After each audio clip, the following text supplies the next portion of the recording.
अस्सलाम वालेकुम जी। मैं आपका आसिम रज़ा ठाकुर है एक नई वीडियो के साथ द सिग्निफिकेंट यूट्यूब चैनल में आप लोगों के सामने हाजिर हूँ।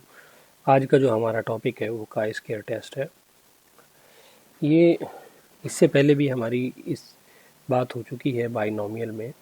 ऐसे समझें कि बाइनोमियल टेस्ट का की ये एक्सटेंशन है और एक्सटेंशन है जिस तरह हम अनोवा के लिए अप्लाई कर रहे थे, समझे पैरेलल है उसके। लेकिन इसके अंदर ये होता है काई स्क्वायर टाइप टेस्ट की एक अम्ब्रेला टर्म है ये काई square test.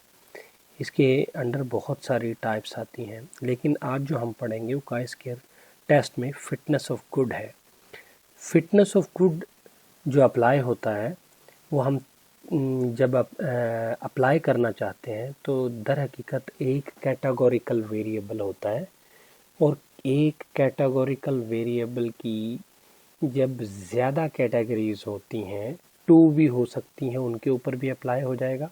More than 2 categories हों यानी male female yes no treated untreated, ये भी इसके ऊपर भी अप्लाई हो जाएगा। लेकिन ज़्यादा अप्रोप्रिएट ये है मोर देन 2 कैटेगरीज हों तो उनके ऊपर इसे अप्लाई किया जाए। और काई स्क्वायर टेस्ट का जो पर्पस होता है वो फ्रीक्वेंसीज़ को कंपेयर करना है।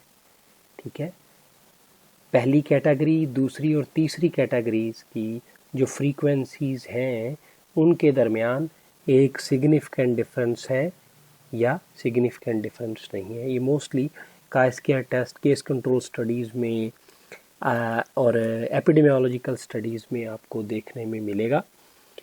तो आए हम इसके ऊपर थोड़ा सा वर्क करते हैं, काम करते हैं। और अगर आप लोगों ने इससे पहले मेरे यूट्यूब चैनल द सिग्निफिकेंट को सब्सक्राइब नहीं किया, लाइक नहीं किया, शेयर नहीं किया और बेल आइकॉन नहीं दबाया हुआ तो काइंडली आप टच कर दें उसको, ताकि मेरी तमाम आने वाली नई वीडियोस आप लोगों तक टाइमली पहुंच सकें। अब आप चलते हैं हम आज के टॉपिक काई स्क्वायर टेस्ट की तरफ, फिटनेस ऑफ गुड। तो इसकी कुछ अजम्पशंस हैं, हम अजम्पशंस देख लेते हैं। काई स्क्वायर टेस्ट क्या होता है पहले इसको देख लेते हैं, क्योंकि ये तो मैं बता चुका हूँ।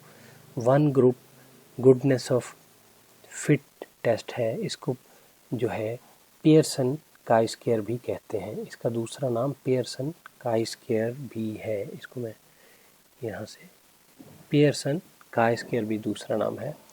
अच्छा, इसका ये जो है, इसका पीछे जो फंक्शन है वो ये है कि ये इक्वालिटी पे देखता है 50% पे, आया कि तमाम की फ्रीक्वेंसीज़ इक्वल हैं या इक्वल नहीं है।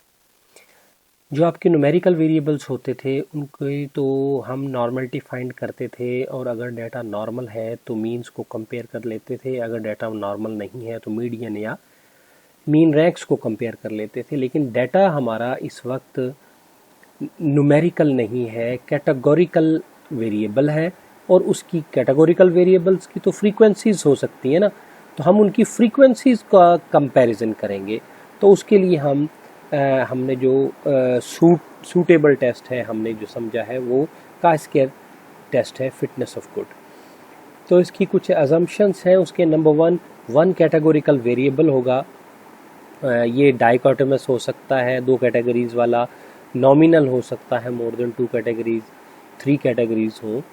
ठीक है, ऑर्डिनल हो सकता है, जिस तरह के लिकेट स्केल पे आपका डाटा होता है, स्ट्रांगली, डिसएग्री है, न्यूट्रल है और एग्री है, इस तरह की ऑप्शंस के साथ। तो इसके अंदर नंबर 2 इसकी असम्पशन है वो ये है कि इंडिपेंडेंट जो इसकी ऑब्जर्वेशंस जो हैं वो एक दूसरे पे डिपेंड नहीं कर रही होंगी, इंडिपेंडेंट होंगी। इसका मतलब है उनका आपस में रिलेशन नहीं होगा। इसका मतलब ये है कि एक कैटेगरी की वैल्यू दूसरी कैटेगरी की वैल्यू के ऊपर डिपेंड नहीं कर रही होगी, उसके साथ कोई लिंक नहीं होगा, कोई रिलेशन नहीं होगा एक केस का दूसरे केस के साथ। तीसरी जो असम्पशन है वो ये है कि categorical variable must be mutually exclusive. इसका मतलब ये है जो कैटेगरी है वो एट ए टाइम एक में ही फॉल करेगी, कॉमन नहीं होगी। अगर कोई वैल्यू या कोई पर्सन एक कैटेगरी में फॉल कर रहा है तो वो दूसरे में उस एट ए टाइम दूसरे में नहीं होगा। और इनकी एक्सपेक्टेड फ्रीक्वेंसीज जो हैं वो 4 से कम होंगी, ठीक है। अगर लेस देन 5 होंगी जो है मस्ट एटलीस्ट 5 का मतलब कम से कम 5 होंगी। इसका मतलब ये हुआ 5 या 5 से ज़्यादा एक्सपेक्टेड फ्रीक्वेंसीज होंगी। अगर एक्सपेक्टेड फ्रीक्वेंसीज लेस देन 5 हो जाए तो फिर क्या होता है, फिशर एग्जैक्ट टेस्ट के अम्ब्रेला के नीचे एक और इसकी टाइप है, उसको कहते हैं फिशर एग्जैक्ट टेस्ट। तो फिशर एग्जैक्ट टेस्ट का स्क्वायर के अम्ब्रेला के नीचे टर्म जो है वो वाला टेस्ट अप्लाई होगा। लेकिन इस वक्त इसकी अजम्पशन ये है कि इसकी एक्सपेक्टेड फ्रीक्वेंसी मोर देन 5 होनी चाहिए, ठीक है। चलें जी, इसके बाद जो हमारा पर्पस है वो हम SPSS पे देखते हैं कि इसको कैसे अप्लाई करना है। तो मैंने इसके लिए एक वेरिएबल ऑक्यूपेशन का रखा है और ऑक्यूपेशन की कैटेगरीज यहाँ पे मैंने 4 रखी हुई हैं, ठीक है। उसी 4 है तो हम देखना चाहते हैं आया कि तमाम फ्रीक्वेंसीज इक्वल हैं या इक्वल नहीं है, या सिग्निफिकेंटली इनकी फ्रीक्वेंसी इक्वल है या डिफरेंट है। तो सबसे पहले आप एनालाइज में आएंगे, एनालाइज के बाद नॉन पैरामीट्रिक में, नॉन पैरामीट्रिक के बाद लेगेसी और उसके बाद काई स्क्वायर में। काई स्क्वायर में या इस तरह से आपके पास कैटेगरीज हो सकती हैं। जिस वेरिएबल को आप प्रोसेस कर रहे हैं कैटेगोरिकल वेरिएबल, उसको दूसरी तरफ शिफ्ट करेंगे और जस्ट कुछ नहीं करना आप लोगों ने। यहाँ पे वैसे तो बहुत सारी चीज़ें हैं लेकिन इनको देखने की ज़रूरत नहीं है आप लोगों को किसी चीज़ को भी, ठीक है। अगर मैं यहाँ पे डिस्क्रिप्टिव करूँगा तो मीन निकाल देगा, जिसकी हमें ज़रूरत नहीं है। आप डायरेक्ट ओके का बटन दबाएं।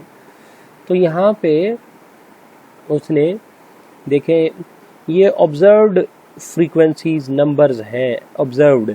तो इसमें 8 हैं, स्टूडेंट 8 हैं, हाउस वाइफ्स जो हैं वो 15 हैं, जॉब गवर्नमेंट जॉब करने वाले 19 हैं और प्राइवेट जॉब करने वाले 3 हैं। टोटल ये 45 है। इनमें से हर एक की एक्सपेक्टेड वैल्यू जो है वो 14.3 है। इसका मतलब ये हुआ कि इसके ऊपर अप्लाई हो सकता है। अगर एक्सपेक्टेड वैल्यू आपकी लेस देन 5 होती तो इसके ऊपर फिशर अप्लाई होता। तो अब जो इसको चेक करते हैं हम, इसके रिज़ल्ट्स को, मेन जो रिज़ल्ट्स हैं वो ये बताते हैं कि इन फ्रीक्वेंसीज़ के दरमियान स्टूडेंट्स, हाउसवाइफ, गवर्नमेंट जॉब और प्राइवेट जॉब की जो फ्रीक्वेंसीज़ हैं, नंबर्स हैं, स्टूडेंट्स 8 स्टूडेंट्स हैं, हाउसवाइफ 15 हैं, जॉब करने वाले गवर्नमेंट जॉब वाले 19 हैं और प्राइवेट जॉब वाले 3 हैं। इन तमाम फ्रीक्वेंसीज़ के दरमियान एक सिग्निफिकेंट डिफरेंस पाया जाता है, स्टैटिस्टिकल सिग्निफिकेंट डिफरेंस पाया जाता है। रिजल्ट्स आपके जो हैं नल हाइपोथेसिस इस सूरत में रिजेक्ट होगा। रिजल्ट्स आपके सिग्निफिकेंट हैं, स्टैटिस्टिकल सिग्निफिकेंट जिसे कहते हैं। इसका मतलब ये हुआ तमाम फ्रीक्वेंसीज़ एक दूसरे से डिफर है, डिफरेंट फ्रीक्वेंसीज़ पाई जा रही हैं जी, ठीक है। ये जो आज का हमारा टॉपिक था ये था Fisher chi square test fitness of good. इंशाल्लाह दूसरे टेस्ट के साथ, उसके अजम्पशन और इंटरप्रिटेशन के साथ नेक्स्ट टाइम हम हाज़िर होते हैं। हमारे लिए दुआएं कीजिएगा। ओके, अल्लाह हाफिज़। ओके, अल्लाह हाफिज़।